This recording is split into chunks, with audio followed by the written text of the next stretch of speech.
Bismillahirrahmanirrahim. Assalamualaikum warahmatullahi wabarakatuh. Alhamdulillah wa syukurillah wa salatu wassalamu ala rasulillah. Amma ba'd.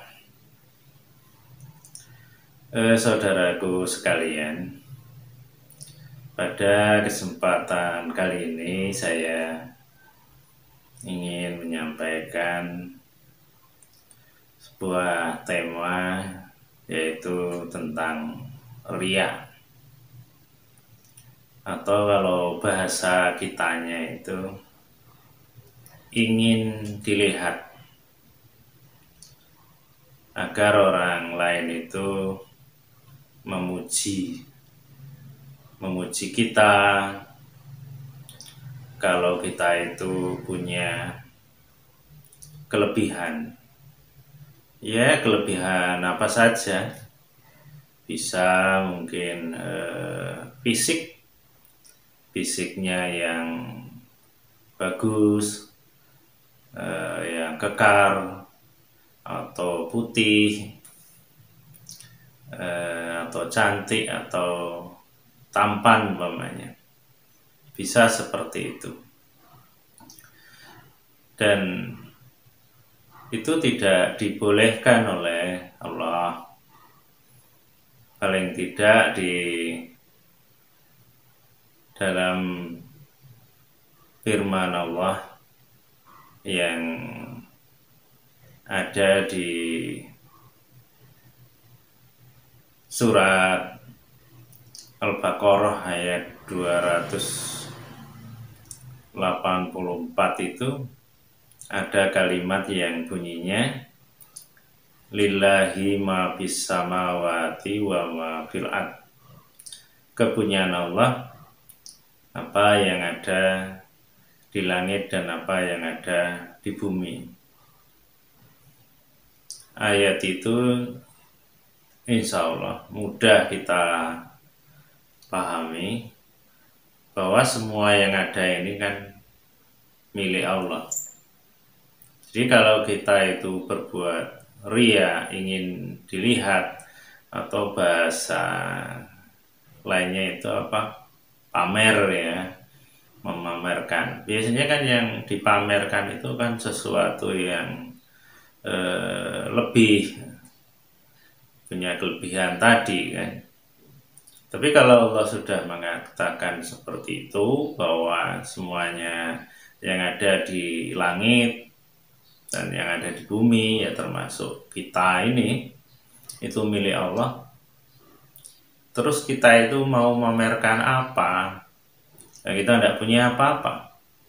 Pada hakikatnya milik Allah. Hakikatnya kan seperti itu. Jadi harusnya kita ya malu lah kalau kita memamerkan hal-hal yang bukan milik kita. Harusnya seperti itu. Dan bukan hanya malu, dosanya itu. Karena apa? Itu nanti akan merembet ke ayat Allah yang lain atau perintah Allah yang lain. Merembet kemana? Ya kan di dalam surat Al-Fatihah itu kan ada kalimat Alhamdulillahi Rabbil Alamin, yang artinya segala puji bagi Allah, Tuhan sekalian alam.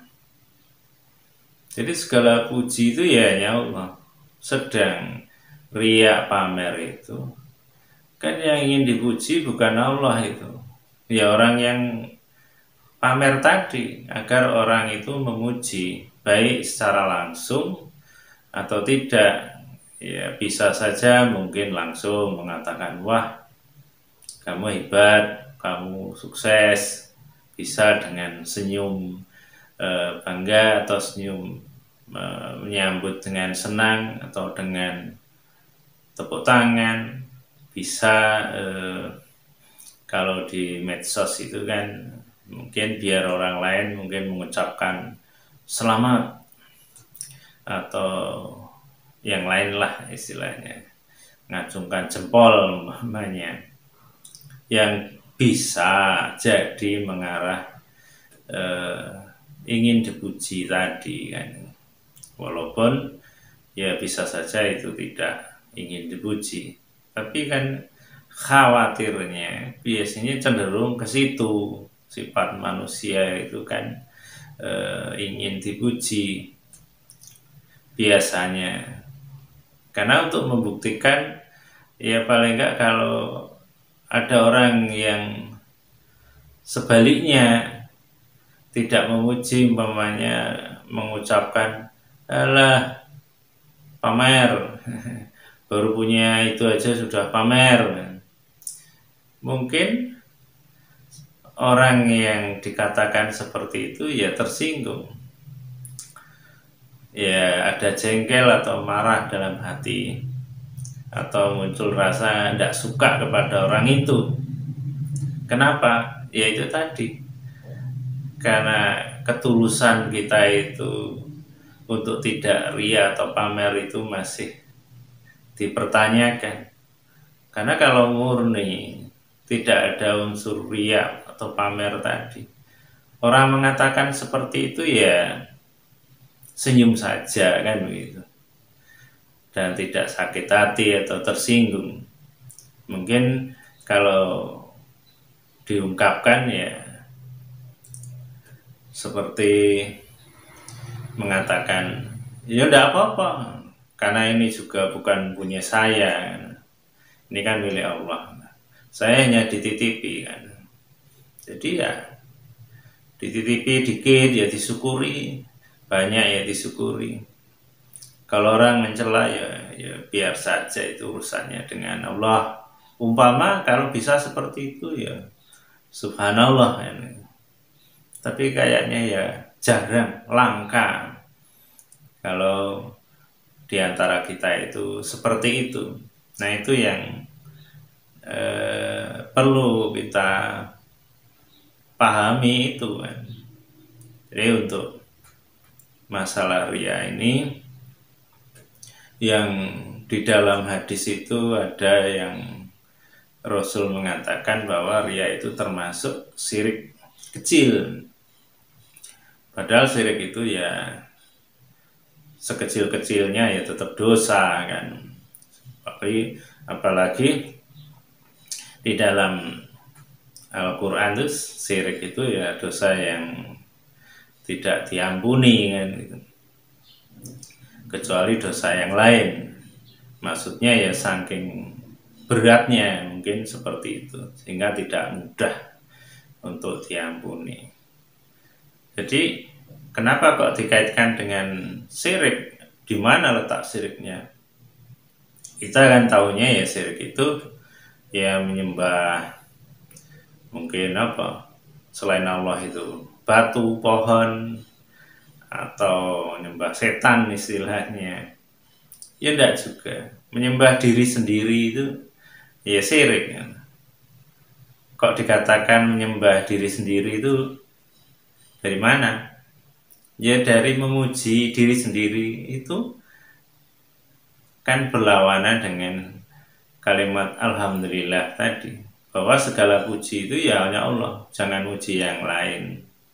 Hakikatnya kan seperti itu.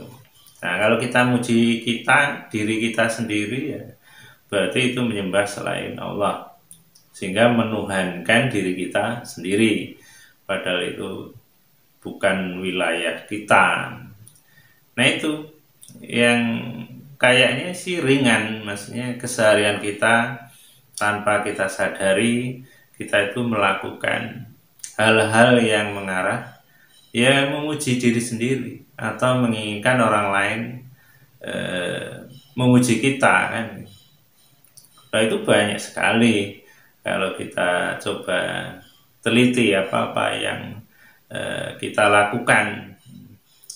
Umpamanya apa, beli kendaraan entah motor atau mobil umpamanya. Beli kendaraan itu kan ada fungsinya biar kalau pergi kemana-mana ya bisa mudah. Kayak mobil ya biar tidak kehujanan umpamanya. Mobil yang bagus mahal umpamanya ya biar awet, biar tidak rewel, udah rusak umpamanya, dan ada duitnya tidak masalah. Tapi yang harus kita waspadai, jangan sampai ketika beli itu ada pikiran umpamanya biar terlihat bahwa kita itu orang mampu, orang kaya. Atau kalau tetangganya beli mobil, lihat mereknya, terus kita beli yang lebih mahal karena jangan sampai disaingi oleh tetangganya beli mobil kok murahan umpamanya. Nah itu kan bisa menjadi masalah di situ. Nah itu yang harus kita hati-hati. Pakaian juga demikian. Belinya bukan karena kebutuhan, tapi karena jangan sampai dilihat orang bajunya kok itu saja, nggak pernah ganti umpamanya. Takut dikatai orang seperti itu, bukan karena kebutuhan, bukan karena Allah umpamanya. Ya karena Allah itu bermacam-macam. Ya kita dianjurkan pakai baju bagus, kita beli karena Allah saja, bukan karena ada unsur ingin ria, ingin pamer umpamanya, atau menyombongkan diri. Nah itu yang tanpa kita sadari ya kan dalam keseharian kita. Kalau ibu-ibu ya mungkin pakai gelang, kalung, ya kan, bisa itu mengarah kalau nggak hati-hati hanya untuk pamer, apalagi kalau sampai gelang atau kalungnya itu penuh di tangan atau di leher umpamanya. Ya itu ya nauzubillah, jangan seperti itu. Kalau sudah berlebih-lebihan itu ya kelihatan sekali itu mengarah ya pamer, ingin dipuji. Dalam hal masak, belanja ya juga seperti itu. Belanja ya kawannya beli ikan atau daging dan lain ya, padahal kita itu ya tidak mampu, atau seleranya sebenarnya cuma tempe, tapi melihat tetangganya seperti itu gengsi banyak. Ya ingin dipuji juga bahwa kita juga bisa beli seperti itu umpamanya. Ya jangan, karena itu malah ya memunculkan dosa-dosa bagi siapapun yang melakukannya. Bukankah di surat Al-Ma'un itu kan Allah mengatakan fawailul lil musallin alladzina hum an salatihim sahun alladzina hum yuraun. Nah itu yang artinya celakalah orang yang sholat, yaitu orang yang lalai dalam sholatnya dan orang yang ria ingin dilihat. Jadi salah satu yang menjadikan orang itu celaka walaupun sudah sholat ya ria itu. Nah itu boleh jadi juga banyak di antara kita itu yang ya sudah sholat tapi masih ria dalam hal ya apa saja, seperti yang kita contohkan tadi, atau yang paling mendekati kaitan sholat umpamanya, dia sholat 5 waktu mungkin tidak, tapi pas hari raya Idul Fitri muncul sholat umpamanya, itu kan banyak terjadi. Walaupun kita ya senyum-senyum aja, karena sebenarnya Islam itu ya tidak seperti itu.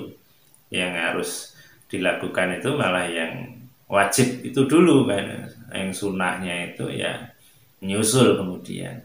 Tapi karena ketidaktahuan tadi kan, sehingga yang wajib ditinggal, yang sunnah dilakukan. Kayak puasa itu juga banyak terjadi.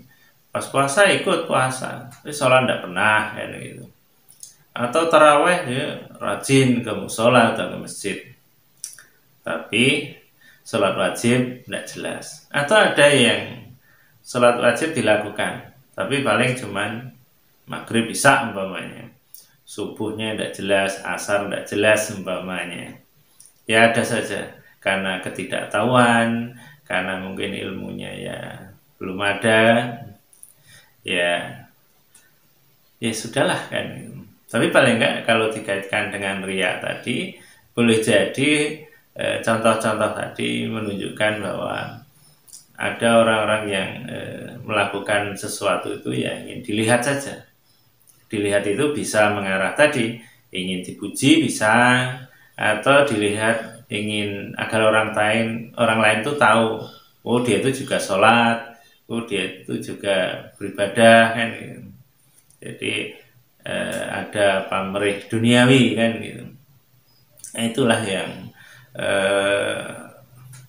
terjadi, yang menjadikan orang itu salah, dosa karena melakukan riya, karena dianggap itu sekarang itu hal yang lumrah ya, biasa. Apalagi sudah didukung alat yang canggih sekarang ya, ada HP itu. Jadi apa-apa di upload atau selfie ya. Makan di warung mana, saya lagi makan ini sate, bakso umpama. Terus nanti lagi jalan-jalan, saya lagi di puncak umpamanya, di gunung, di pantai. Jadi apa-apa di upload tadi, selfie tadi ya. Walaupun ya tidak semua salah kan. Umpamanya ya kalau ada orang nyari, kamu lagi di mana kan? Oh saya lagi di sini, umpamanya kawannya nunggu kan. Ya bisa jadi benar, karena itu sebenarnya ya mirip dengan apa istilahnya mulut kita. Mulut kita itu sebenarnya bisa untuk hal yang baik, bicara yang baik, untuk kebaikan lah. Tapi untuk buruk juga bisa. Medsos, HP dan lain-lain itu untuk baik juga bisa. Untuk ngaji umpamanya, untuk apa istilahnya belajar dan lain-lain. Tapi untuk buruk juga bisa. Jadi semuanya lah ya, bisa mengarah ke baik ataupun ke buruk. Tinggal bagaimana kitanya kan gitu menggunakan dengan sebaik-baiknya. Tapi paling tidak kita harus tahu harus hati-hati dalam menjalani kehidupan ini, karena seperti berjalan di jembatan yang kecil, yang licin, yang kalau nggak hati-hati kita ya bisa jatuh. Ya mudah-mudahan kita tidak sampai seperti itu. Kalaupun toh sudah terlanjur kemarin-kemarin ya kita rubah, kita taubati, jangan diulang lagi. Karena Allah Maha Pengampun atas segala dosa kita. Asal kuncinya kita ya minta ampun kepada Allah dan tidak mengulanginya lagi. Nah ini yang bisa saya sampaikan tentang riya, tentang ingin dilihat, yang itu selalu atau sering ada di sekitar kita, yang selalu menggoda. Karena ya setan itu ya kerjaannya kan menggoda agar orang itu sombong atau riya atau iri atau dengki, ya seperti itu. Karena boleh jadi untuk menggoda orang itu yang rajin sholat untuk tidak sholat ya mungkin sulit ya, tapi masih ada cara lain setan itu menggoda kita. Kelemahan kita itu di mana kan begitu. Mungkin kelemahannya yaitu tadi riya, mudah pamer kalau kita punya kelebihan-kelebihan. Nah itu saja, kurang lebihnya mohon maaf. Akhirul kalam. Assalamualaikum warahmatullahi wabarakatuh.